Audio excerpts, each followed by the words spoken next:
don't get me wrong. Shinsuke is a great wrestler, but I just don't see him being championship material. Maybe I'm. This is just my feeling about it. You know what I mean? When you put that belt on somebody, there has to be a lot of charisma. There has to be, a lot of excitement, and he has some of that.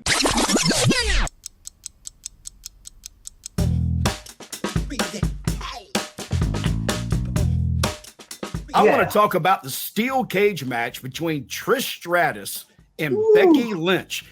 Now, I'm going to be completely honest here.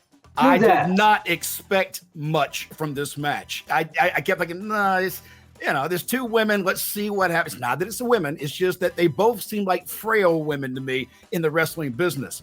Well, really? That changed. That changed quite a bit when they got inside the steel cage. These two women beat the living hell out of one another. It was a great match. Yeah, Becky Lynch, I couldn't see either one of them being frail, especially, either one of them.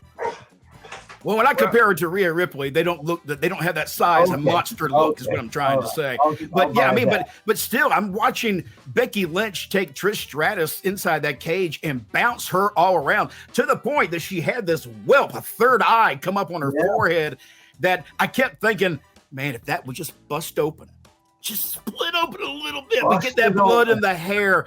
And I wanted to see that image. I really did. But even though, go ahead, Teddy. There's something wrong with you. So you're sitting in your living room and you're watching this and you're just waiting for this girl's head to bust open so you can see all the blood in the hair. There's something wrong with you. Teddy, he's had an overdose of busted open from the Hall of Fame. I don't know. Unbelievable. But I mean, it would have been a great image, one that you would never see again with her and that just the crimson mask and the blood in the hair. Let me ask you, Bill, because I was curious about this. Was there ever a woman wrestler who was photographed with blood all over her face in the early days? Oh yeah, in the early days, it was on Mr. Weston used them on the Wrestler and Inside Wrestling magazine covers for years. Yeah, I can't tell you exactly who they were, but I think Ann Casey comes to mind. Because I know that back at that time, red equaled green. That was the big thing. Red equals green. So that included the women as well as the men. Then. I know I haven't seen it, but I would have to say back in the day, I'm pretty sure Moolah was somewhere with a face full of blood. I'm telling you. I would think so too. Yeah. Yeah. Bill, what were your thoughts about the match? Oh, I loved it. I thought it was hardcore. Yes. Yeah. It was really good. What did I expect? I expected a lot of kicking and punching, which it was, but I didn't expect some of the spots from on top of the cage, and it was just. It wasn't two women do it. You're looking at this as the girl wrestlers. It was two incredible athletes doing what they were doing, and they did it best. It was definitely equal to some of the top matches I've seen of some of the guys in cage matches. I've heard people say a possible match of the year candidate. It was a very good match, and I think it was a rage in the cage. And on that pay-per-view, one of the two best matches of the card. Absolutely. What was the other one in your opinion? Mine would have been at the end of the night would have been Seth and Nakamura. I thought it was a fantastic match. Teddy, what were your thoughts about that cage match before we get into that? Well, I thought it was outstanding, man. To see two girls, put it on like that, man, they really tore the house down. And like you said, I didn't expect, that much from them. I expected a great match, but I didn't expect what they put on. So they really stole the show, I can tell you that. Yeah, and what a way to start the show, too. A lot of times you hear people complain about, I don't want to be the first match on the card. It's the curtain jerk. Brother, let me tell you, it sets the tone for the evening, and that match did just that. Oh, man. A lot of the matches couldn't keep up with that. A lot of the other matches couldn't keep up with that. When you leave that ring, on your way down, you're telling the guy that's coming by you, follow that. Yeah, in fact, who was after that, Bill? Do you remember? I don't remember off the top of my head. I remember thinking, though, during the match, poor guys, they don't have a chance because they were trying their best, but the fans were just so tired after that first match of being so amped up that they were sitting down a little bit. But that did happen. But the tag team match, the Philly street fight, oh my God. That was dedicated to Terry Funk, by the way. That's what people told me. Well, Kevin Owens, of course, was wearing the Terry Funk shirt during the match. He also did a splash from the top of a stairway down onto a table. That's what Terry used to do. Yeah, and let me tell you, it looked like he hit his hip really hard. I was surprised he stood back up.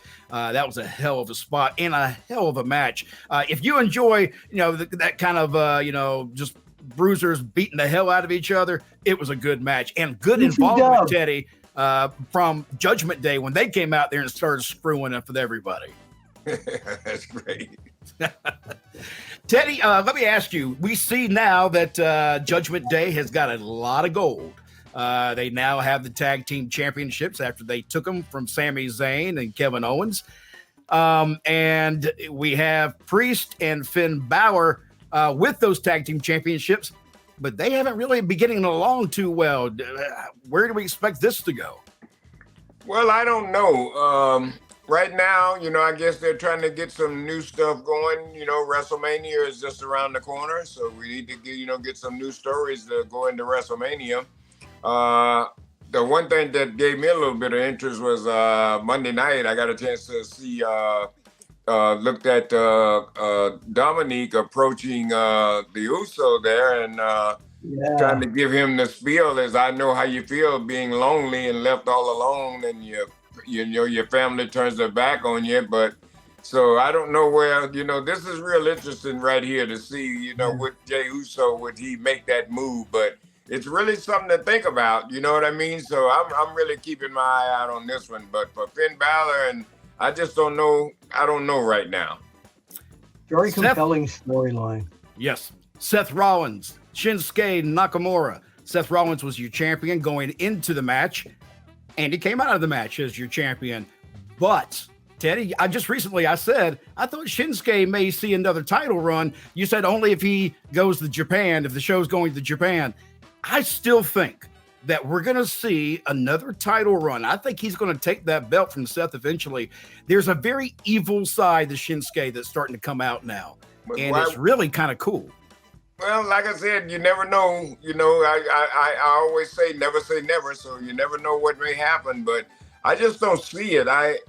Don't get me wrong, Shinsuke is a great wrestler, but I just don't see him being championship material. Maybe this is just my feeling about it. You know what I mean? When you put that belt on somebody, there has to be a lot of charisma. There has to be, a lot of excitement. And he has some of that, but like I said, I don't know. I could be wrong, but I don't see him putting the title on him. The secret weapon hasn't been revealed yet, and that's going to be the Great Muta, because I understand WWE has been working with him. Can you see Shinsuke in the rematch and Muta spews the green mist into the eyes of Seth Rollins? Well, there we go back. I just said, what's happening with Japan? Yeah. Yep. There we go.